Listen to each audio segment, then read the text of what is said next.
Tem alguns filmes que ficaram datados, que se fossem lançados hoje, seriam alvos no mínimo de cancelamento. E talvez Titanic estivesse nessa lista de filmes possivelmente cancelados. O que para muitas mulheres é uma história de amor, romance e paixão, para muitos homens é uma história de terror, porque no navio naufragando apenas homens morrem, e mulheres e crianças primeiro. Mas o século XXI veio para mudar isso.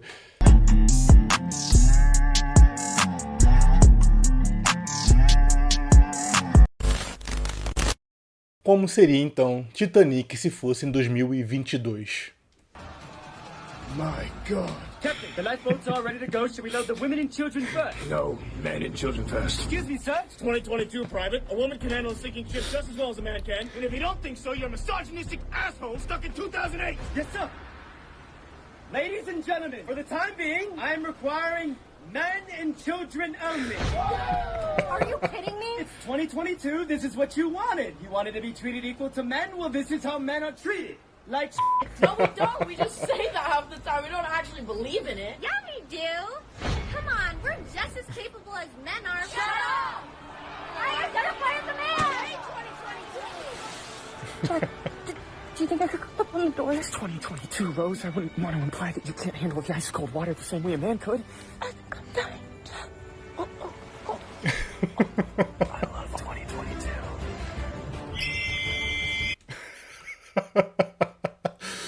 Cara, é claro que é uma sátira, é um exagero retórico aqui pra chamar o pessoal pra conversar e até refletir sobre isso, né, sobre essa mudança. Porque o que muito antigamente era entendido como opressão feminina, no fim das contas era todo um sistema social que tentava proteger as mulheres de alguns males óbvios antes de todo esse conforto do século XXI. Muitas pessoas acham que nós já caímos aqui de paraquedas, certo? Com trabalhos confortáveis, ar-condicionado, teclado, iFood, Uber, e não é bem assim. Antigamente, trabalhar lá fora era risco de vida. Grande parte das profissões era de risco, né? O cara ia com a força do braço para metalurgia, para fábrica e tudo mais, e um deslize tinha parte do corpo perdida, e aí, né? E claro, quando novas profissões mais suaves e seguras foram surgindo, foi mais tranquilo de adaptar as mulheres ao mercado de trabalho em muitos pontos. Estou falando aqui já de uma visão histórica da coisa, tá? Não estou fazendo juízo de valor se isso é positivo ou negativo. Mas além do mercado de trabalho, outro fenômeno social foi decisivo para a libertação, digamos assim, feminina, dos seus papéis mais biológicos, digamos assim, impostos pela biologia, que é a pílula anticoncepcional. O controle de natalidade. Decidir com clareza quando você irá ou não ter filhos. Isso muda tudo. Porque antes a mulher que se envolvia com um cara de baixo valor, vamos colocar assim, ou um cara indesejado, ela acabava que ficava preso a ele. Ela tem o ônus de ter um filho, e assim como um homem tem o ônus da responsabilidade da provisão. Pelo menos era assim, certo? Então a pílula que fez a mulher poder planejar quando e com quem vai ter filhos sem precisar se privar da vida sexual, e a mulher no mercado de trabalho mudou tudo. Certo? Só que a mulher achava que tudo isso do passado era uma prisão, quando na verdade, e é que essa é a visão desse espaço, né, eram mecanismos sociais, claro que tinham seus exageros, para poupar, de modo geral, a mulher da dor. Certo? Já falei aqui, trabalhar antigamente não era um privilégio. Você trabalhava para prover para a família, certo? O homem no mercado de trabalho não ficava gastando com GPs, viagens, enfim, né? E Play 4. Não tinha nem isso, né? Pelo contrário, ele pegava o dinheiro e jogava na mão da família. Provia os filhos e tudo mais. O homem caindo, a família caía. Então tudo isso, eu tô falando, está no livro do Martin van Creveld, chamado de O Sexo Privilegiado. Infelizmente esse livro é meio chato de encontrar.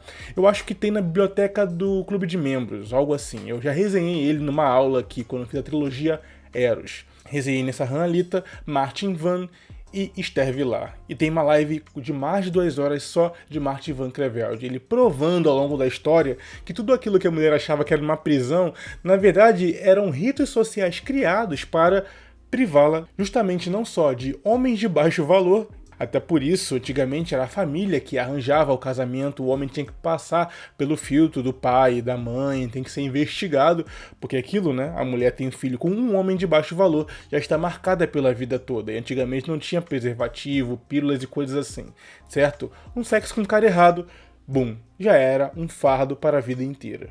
Assim também, inclusive, como rituais românticos. O ritual romântico é justamente a submissão masculina entregando aquilo que a mulher, de modo geral, mais busca do homem, que é a confirmação e a segurança que depois de ter o que ele quer, o homem, né, o sexo, ele vai continuar com ela. Tendo vínculo, afeto, é a ligação no dia seguinte, no domingo, sabe? Ah, ele nem me ligou, por quê? Bom, porque você cortou na modernidade os rituais românticos que faziam ele confirmar de que, apesar de querer você sexualmente, ele também te quer como pessoa, como mulher, certo? E não apenas por uma noite. Então, o rito romântico é justamente essa submissão dos desejos do homem, que geralmente só quer a mulher para transar, de modo geral falando, para se prostrar diante de uma mulher e confirmar os seus votos. Daí aquele lance todo de não dar no primeiro encontro, ter alguns encontros para começar a ter algum contato íntimo, andar de mão dada na rua, chocolates, flores, tolerar inconstâncias emocionais. Tudo isso era o homem se educando para tratar a mulher não como um igual, mas às vezes não só como diferente, mas também para um ser que deve ter prioridade na proteção, certo? Mas aparentemente, se fosse em 2022, a história de Jack e Rose terminaria diferente.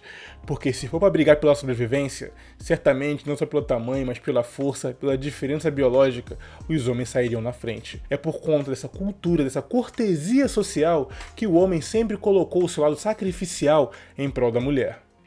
Bem, espero que não tenha ficado muito denso aqui essas explicações sociais, mas é interessante como observar como a sociedade mudou e como algumas coisas que eram tidas como naturais, né, acabaram virando tabu. E aqui eu repito as palavras do comediante David Chappelle. O cavalheirismo morreu. E foi as mulheres que o mataram. É a mulher que decide que tipo de homem tem chance com ela. E os homens agem e reagem na base do incentivo, do esforço e recompensa. Se o homem romântico é aquele que está em desvantagem no mercado sexual, naturalmente os homens, gradualmente, por imitação, deixarão de ser românticos para conseguir aquilo que querem. Então quer dizer que para ter acesso ao sexo eu preciso performar canalice e indiferença? Bom, a maioria dos homens vai acabar se adaptando ao jogo, né? Outros, como os da comunidade aqui, não querem mais jogar essa brincadeira.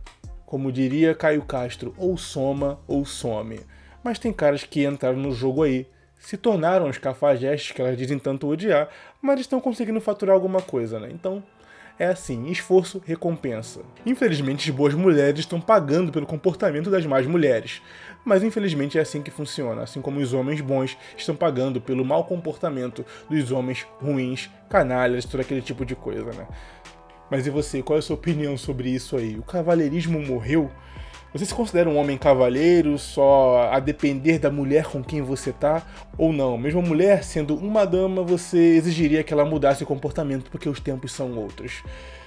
Deixa sua opinião nos comentários aí, certo? Eu sou Ricardo Tomé, falando, escrevendo pelo Conselho. Até a próxima.